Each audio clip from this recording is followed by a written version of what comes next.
The Wonderful Wizard of Oz, Chapter 20. The Dainty China Country.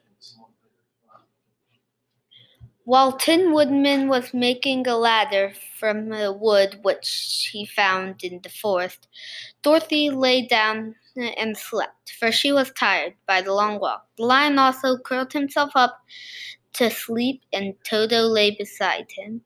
The Scarecrow watched the Woodman while he worked, and said to him, "I cannot think why this wall is here, nor what it's made of." "Rest your brains and do not worry about the wall," replied the Woodman.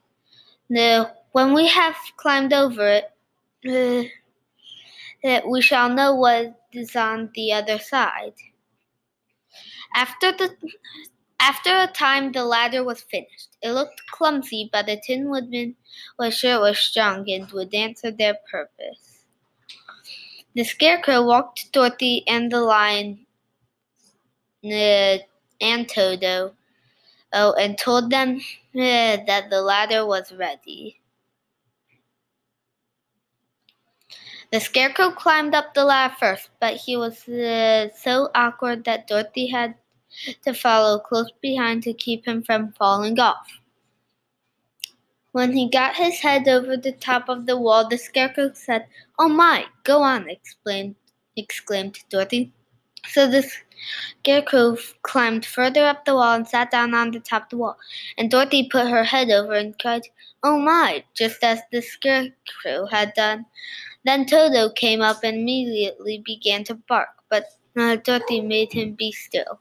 The Lion climbed up next, and Tin Woodman came last, but both of them cried, "Oh my," as soon as they looked over the wall. When they were all sitting in a row on top of the wall, they looked down and saw a strange sight. Before them was a great stretch of country, having a floor as smooth and shining as white as the bottom of a big platter, scattered around were many of the houses made entirely of china and painted in the brightest colors. These houses were quite small, and the biggest of them reached only as high as Dorothy's waist. There were also pretty little barns with china fences around them, and many cows and sheep. Were horses and pigs and chickens, all made of china, were standing about in groups.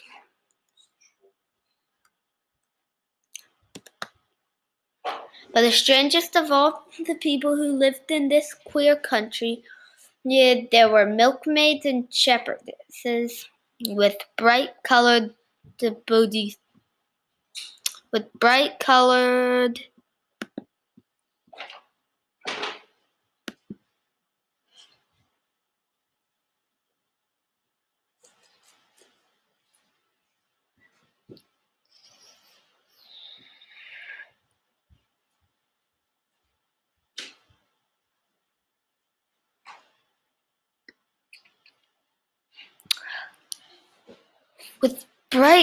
bodices and golden spots all over their gowns, and princesses with the most gorgeous frocks of silver and gold and purple, and shepherds dressed in knee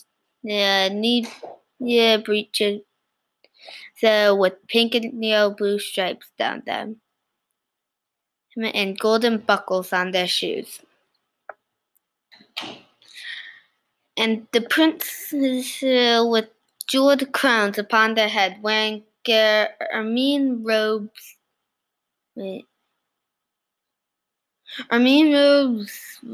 and satin doublets, and funny clowns in ruffled gowns with round red spots upon their cheeks, and tall pointed caps. And strangest of all, these people were all made of china.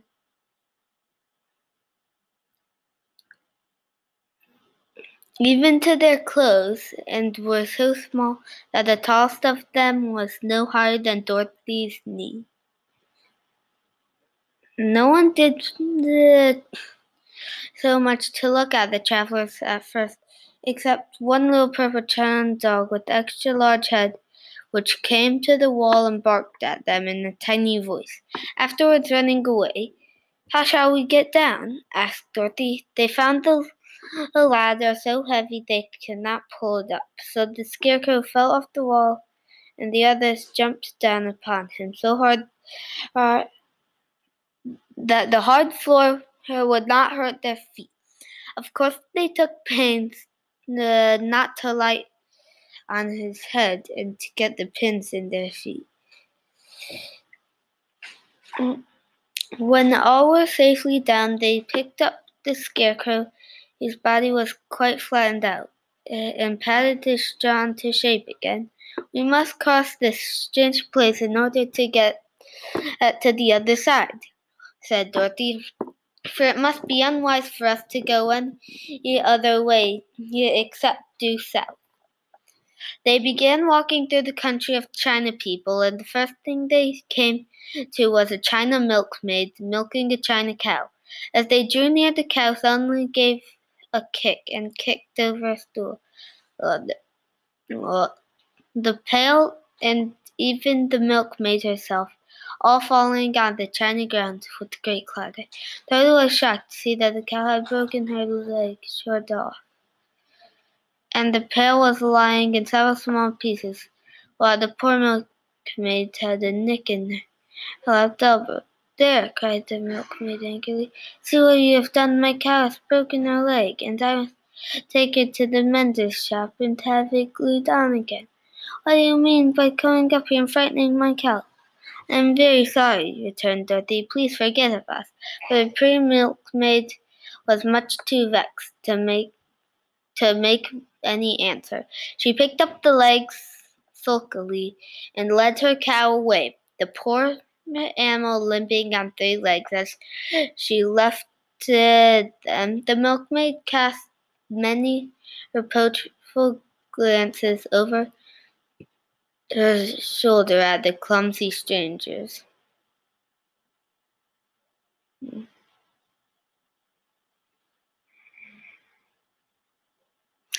Holding her nicked elbow close to her side, Dorothy was quite grieved at this mishap. "We must be very careful here," said the kind-hearted woodman, "or we may hurt these pretty little people, so they will never get over it." A little farther on, Dorothy met a most beautiful, dressed young princess, who stopped short as she saw the strangers and started to run away. Dorothy wanted to see more of this princess, so she ran after her, but the child girl cried out, "Don't chase me! Don't chase me!" She had such a frightened little voice that Dorothy stopped and said, "Why not?" "Because," answered the princess, also stopping a safe distance away, "if I run, I may fall down and break myself." "But can't you be mended?" asked the girl. "Oh, yes, but one's never so pretty after being mended, you know," replied the princess. "I suppose not," said Dorothy.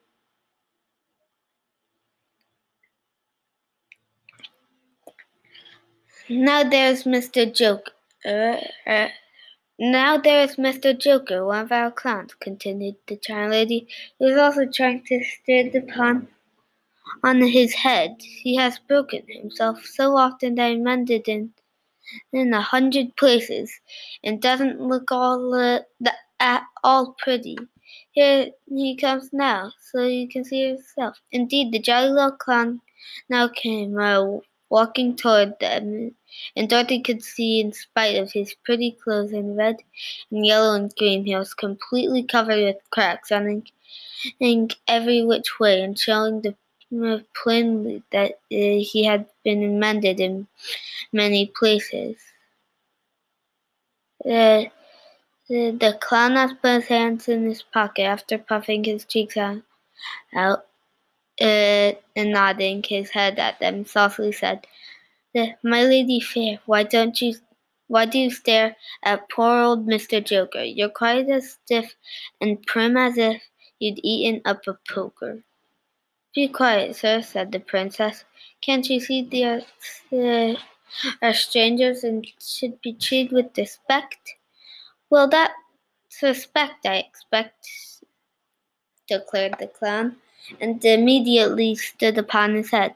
Don't mind Mr. Joker, said the princess to Dorothy. He is considerably cracked in his head, and that makes him foolish.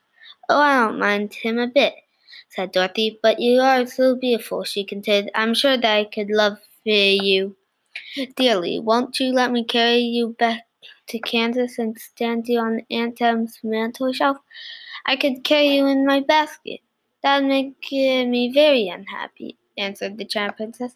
You see, here in our own country we live contentedly and can talk and move around as we please. But whenever we are taken away our joints at once, they're stiffened, and we can only stand straight and look pretty. And look pretty. Of course, that's expected of us when we are on mantel shelves and cabinets and drawing room tables, but our lives are much pleasanter here in our country. I would not make you unhappy for all the world, exclaimed Dorothy, so I'll just say goodbye. Goodbye, replied the princess. They walked carefully through the China country.